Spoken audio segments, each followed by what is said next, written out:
Hello everyone, my name is Lumpi Kolni, and today in this video we will be talking about monetary policy and its instruments. Monetary and credit policy is a policy statement traditionally announced twice, now 4 times a year, through which the Reserve Bank of India seeks to ensure price stability for the economy. These factors include money supply, interest rates, and the inflation. In banking and economic terms, money supply is referred to as M3, which indicates the level of legal currency in the economy.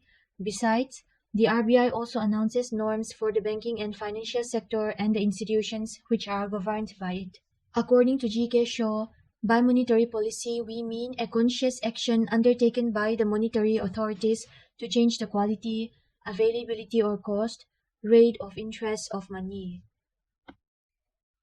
Now we will talk about how the monetary policy differs from the fiscal policy. The monetary policy regulates the supply of money and the cost and availability of credit in the economy. It deals with both the lending and borrowing rates of interest for commercial banks. The monetary policy aims to maintain price stability, full employment and economic growth. The monetary policy is different from fiscal policy as the former brings about a change in the economy by changing money supply and interest rate, whereas fiscal policy is a broader tool with the government. The fiscal policy can be used to overcome recession and control inflation.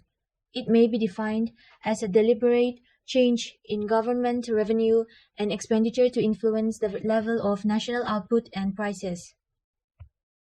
What are the objectives of monetary policy? The objectives are to maintain price stability and ensure adequate flow of credit to the productive sector of the economy. Stability for the national currency, growth in employment and income are also looked into. The monetary policy affects the real sector through long and variable periods, while the financial markets are also impacted through short-term implications.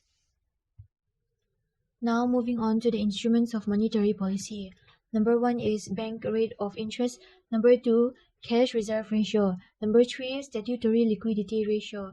Number 4, open market operations. Number 5, margin requirements. Number 6, deficit financing. Number 7, issue of new currency. Number 8, credit control.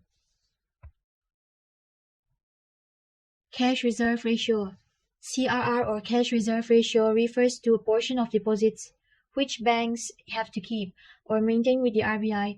During inflation, RBI increases the CRR, due to which commercial banks have to keep a greater portion of their deposits with the RBI. This serves two purposes. It ensures that a portion of bank deposits is totally risk-free, and secondly, it enables that RBI control liquidity in the system and thereby inflation. Open market operations. It refers to the buying and selling of government securities in the open market.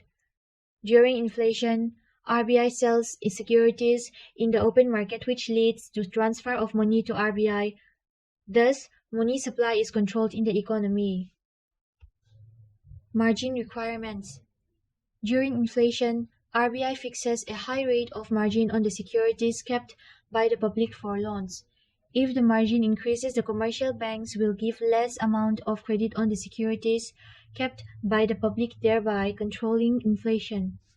Deficit financing. It means printing of new currency notes by Reserve Bank of India.